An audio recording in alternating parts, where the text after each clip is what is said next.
Thank you very much, everybody, and I'm delighted, of course, to be here at the launch of the Centre for London. And about time too is all I can say. I think it is very important that we should have this Davos for London without the snow. Not they got that in Davos at the moment, without the bankers as well.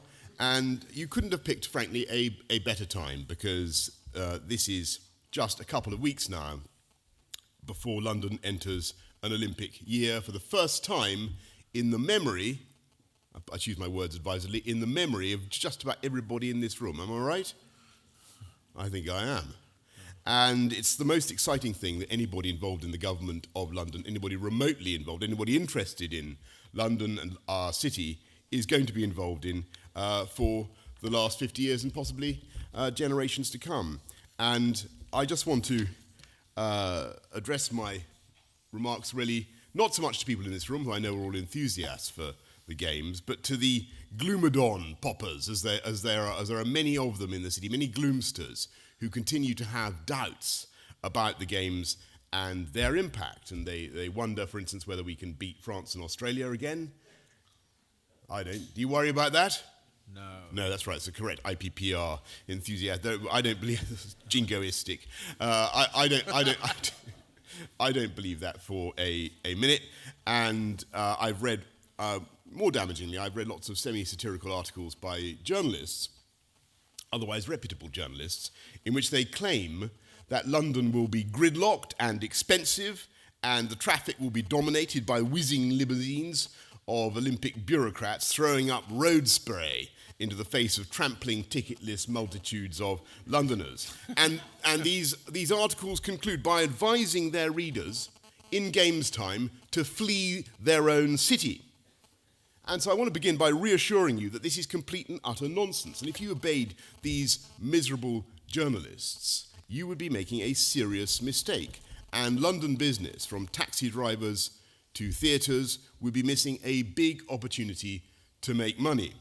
So let me say once and for all, the Olympic route network takes up 1% of London's roads, and the actual games lanes take up only a fraction of that 1%, and they will only be in operation for 16 days, with a couple of days either side to set them up and take them down. And as for the so-called Olympic fat cats, many of whom, of course, are journalists, they are now being gently but firmly informed of the public transport options that are available to them and will be available to them via their tickets. And the Jubilee line, as everybody who uses the Jubilee line can attest, has been very substantially improved. It has. I know it's had trouble, but the transmission-based train control system is now up and running, and there is a palpable improvement. We're now up to 27 trains an hour on the Jubilee line, and we're going to go up to 30 trains an hour next year, up to 32 trains, possibly even 33 trains an hour. And that is an amazing benefit for passengers on that line. There's no reason why those Olympic fat cats shouldn't enjoy that Jubilee line, is there? Get them on it. And they'll also, of course, have the Javelin, which will get you from King's Cross to the site in 7 minutes, actually 6 minutes when I did it. It's something wrong with my watch, but it's incredibly fast. And you'll be getting further information about who exactly is going to be getting these VAPs, vehicle access permits. And we are going to be very, very strict. And by a relentless programme of engagement between TfL and the boroughs and London business, I believe, and obviously I'll wait to hear what some of you say, but I believe that we are steadily demystifying Olympic transport so that people know what is expected of them and how to organise their deliveries. And I genuinely believe that when the games are underway and when they're complete, we will look back at the present spate of journalism and this anxiety as a kind of millennium bug that never materialised. Because most people travelling in most parts of London will not even notice that the Olympic route network exists. But what they will notice is that in every part of the city, in every borough, there are going to be festivities of all kinds, from the Dickens bicentennial to trapeze artists, all kinds of fantastic poetry readings, and the live sites, of course, where families will be able to watch the events on gigantic screens in a party atmosphere, and where Team GB's gold medal winning athletes, of whom I expect there will, I hope there will be a fair few, they will appear on stage to take a bow. And by the way, let me say that it's not just the live sites. Do not, at this stage, all of you sports fans, do not give up the hope of getting into the park itself, because there are still Olympic tickets going. There are still many Olympic tickets going. There are still huge numbers of Paralympic tickets going. And of course, there are 125,000 free tickets for London kids that are going to be used and are being used now by London schools to motivate their pupils and to help them to excel in sport or academic work or whatever. We are next year planning a summer like no other. There are going to be about 1 million visitors to London, all told, a lot from abroad. The total cash injection from consumer and visitor spending of one kind or another has been estimated at $1.2 billion by Visa. The overall stimulus to the UK economy up to 2015 is estimated at more than $8 billion. So my message to everybody about next year and to London business is no, I don't think it would be a good idea to shut up your coffee shop or to put a tarpaulin over your taxi and head off to Greece, no matter what the value of the Greek currency may then be. And I believe there is still plenty of time for London business to prepare, to plan, and to profit from the Games. But of course, I still haven't exhausted the wells of gloom that surround the Olympics, because there are still some who believe that the £9.3 billion will leave no lasting sporting legacy, and that when the world's athletes depart, the children of London will still be sitting on their sofa playing with their Xboxes and getting fatter and fatter. And although I accept that this is an intractable problem in the UK as a whole, it is one that we in London are addressing with huge determination. And Kate Hoey, the Commissioner for Sport, has done a fantastic job of bringing together the borough and the sports organisations to promote grassroots sport, from boxing to tennis to BMX, mobile pools, kind of glorified sheep dips that are hugely popular, that we're taking from school to school. I think we've taught 7,000 children and adults to swim now. It's a programme that overall is estimated to reach 250,000 people. And I can tell you, in preparation for the Olympics, following a bet with Mr. Nick Ferrari of LBC Radio, I have already lost, such as the athletic exertion I've been putting myself through, I've already lost 1 stone. Admittedly down from 16.5 to 15.5 stone, so it's not a huge achievement. But what I would say to you is, if I can do it, anybody can do it. And then, of course, there's the final complaint of the Olympo skeptics, and this is the most serious financial charge of all, and that is that we will get no lasting physical and economic legacy from the Games, and that tumbleweed will be blowing through the stadium. The whole Stratford area will sink like some giant souffle. And again, I believe these gloomsters are completely wrong. And London is already, unlike virtually any other Olympic city, in that so much of our legacy is already coming on stream. I spoke about my athletic exertions. I went for a run this morning. I ran under that bridge, the new bridge at Hackney. I saw the new £1 billion East London line going above me with these beautiful new air-conditioned S-Stock trains, as I believe they're called. No, they're electro. What are they called? They're not electro. It's an Electrostar. They're Electrostar trains. A fantastic piece of transport investment that would not have happened without the Olympic Games. We have Westfield at Stratford already in place, already delivering 10,000 jobs. Forgive me, my mobile phone. And we already, in spite of the pessimists, we have international pension funds now competing for access, for a stake in land on that site and in that area that had been neglected for generations. We have football teams vying for the use of that stadium, and I mustn't say any more about it, because I tend to say too much about this matter, vying for the use of a stadium that everybody said was going to be a white elephant. And by the way, it's not just football teams, of course. We're going to have a fantastic multi-use legacy. Athletics is also secured in that stadium, thanks partly to the decision to award the 2017 Athletics World Cup to London, the Athletics Championships to London, and of course there will be all sorts of possibilities to animate it with cultural, musical events of all kinds. And there's a massive interest in it. And of course we have the ArcelorMittal Orbit, the largest public art structure in the whole of Britain. A kind of gigantic, you know what I'm talking about, this gigantic mutant trombone jobby, beckoning the world to East London like a vast mutant orchid.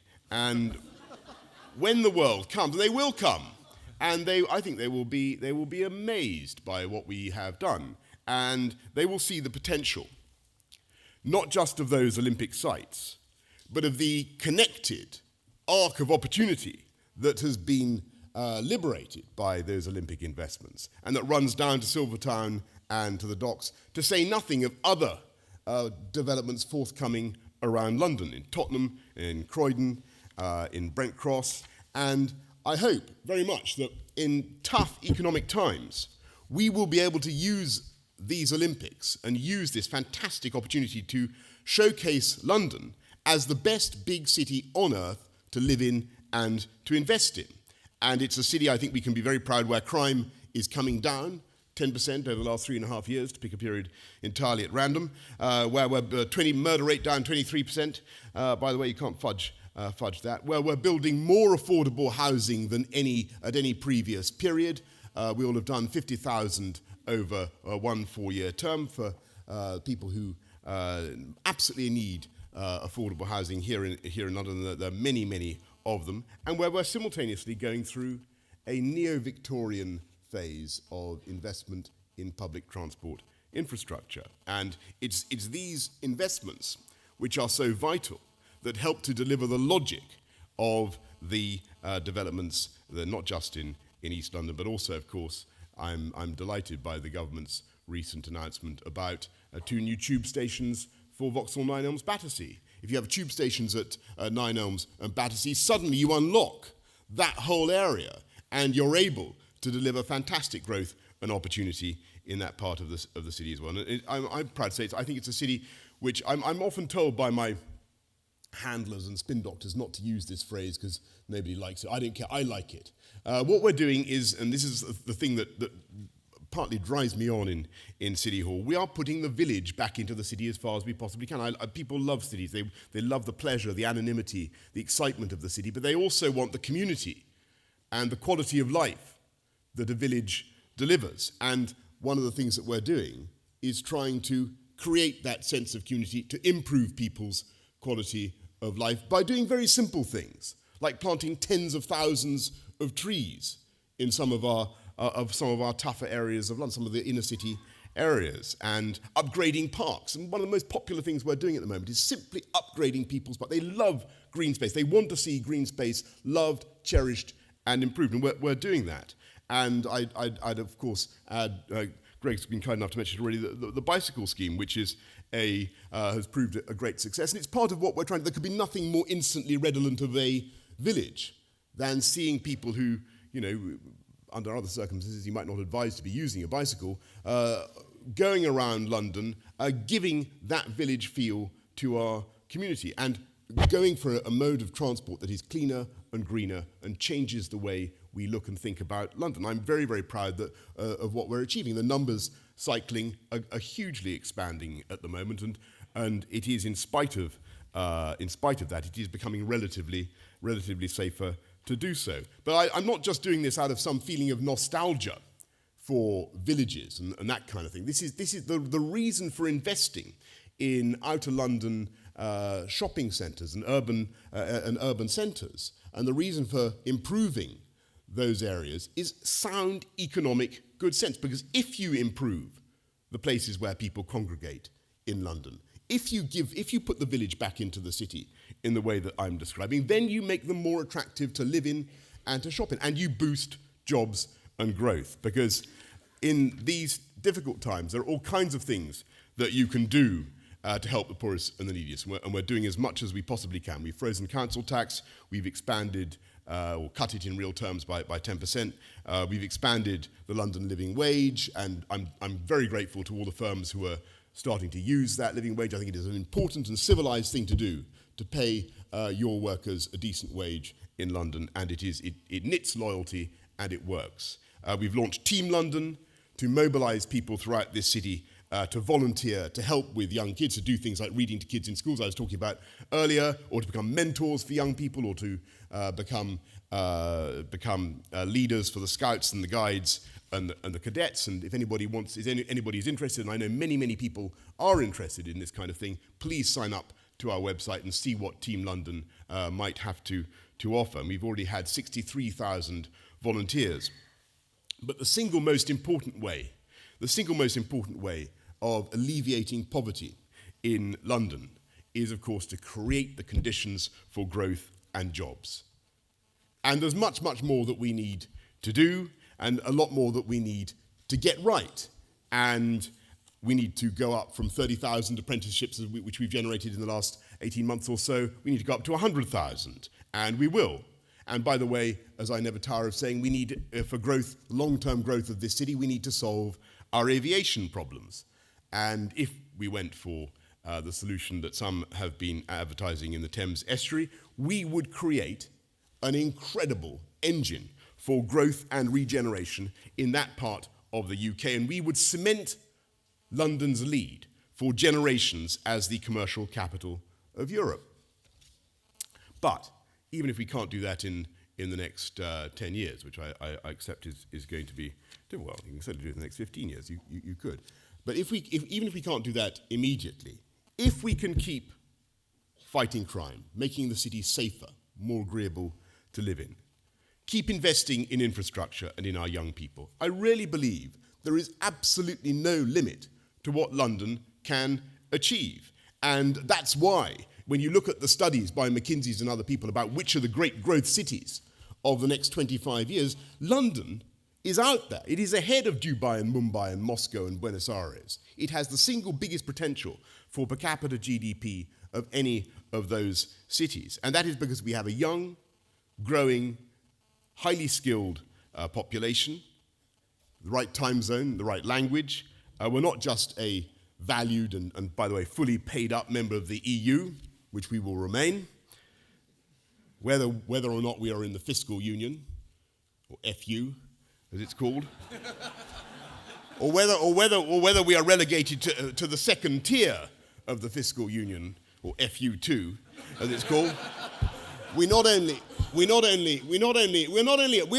remain a paid up, valued, participating member of the single market, and there is under no circumstances, in my view, will a British government adjust that position. We also, of course, have unrivaled links. Of all the European countries, we have the best connections economically and in transport with America, and we're also the world capital of the BRICS. We are. Look at the figures. We're creating a British empire, if I can coin that phrase. We have more Chinese students studying here in London than any other foreign city. 68 BRIC. You know what a BRIC is? Brazil, Russia, India, China. Yeah? We have more BRIC companies listed on the London Stock Exchange than anywhere else. 68. With a total market capitalization of £325 billion. Because after all, if you're a Chinese IT company, it is easier to talk to your Brazilian subsidiary from Shanghai if you're based in London.